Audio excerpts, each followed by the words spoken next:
মীনাক্ষী কিচেনে আপনাদের স্বাগত। আজকের রেসিপি হলো টমেটো পেঁয়াজ দিয়ে আমোদি মাছের ঝাল।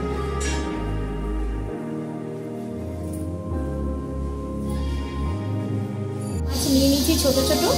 এখানে আমোদি মাছ যেহেতু নোনা হয় সমুদ্রে, ওই জন্য অল্প নুন দেবো আমি। এর মধ্যে দিচ্ছি একটু লঙ্কার গুঁড়ো আর হলুদ গুঁড়ো। এবার ভালো করে মাখিয়ে নেব। কড়াইয়ের দিকে তেল দিয়ে দিয়েছি, সর্ষের তেল। তেলটা গরম হয়ে গেছে। এই যে হলুদ নুন মাখিয়ে নিয়েছি, এবার আমি তেলের মধ্যে ছাড়ব।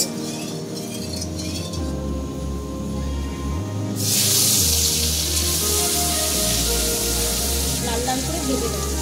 ঠিক আছে, এক পিঠ। এবার আমি আবার উল্টে দিচ্ছি। এই যে আবার উল্টে দিয়েছি। আবার এই পিঠটা ভাজা হলে আমি তুলে দেবো। এবার হয়ে গেছে মাছগুলো, এবার আমি তুলে নিচ্ছি। সব ভাজা হয়ে গেছে। এরকম করে আমি সব মাছগুলো ভেজে নেব।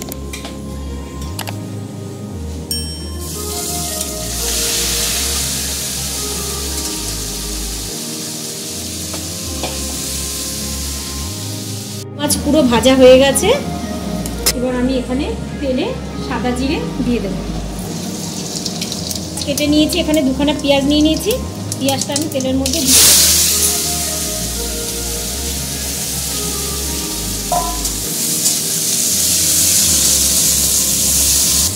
পেঁয়াজের মধ্যে নুন দিয়ে দিলাম, হলুদ দিয়ে দিলাম, লঙ্কার গুঁড়ো দিয়ে এবার ভালো করে ভেজে দেবো।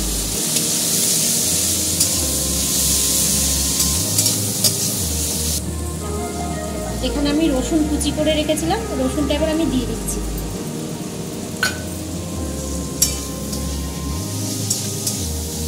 এবার আমি কাঁচা লঙ্কা আর টমেটো কেটে রেখেছি, এটা দিয়ে দেবো।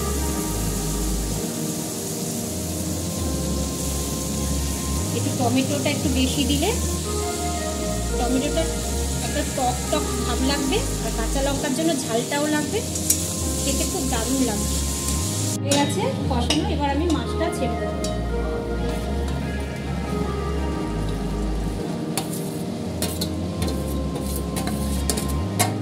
মাছটা আমি দিয়ে দিলাম। এবার মাছটা পুরো পেঁয়াজ টমেটোর সঙ্গে একদম কষিয়ে নেব।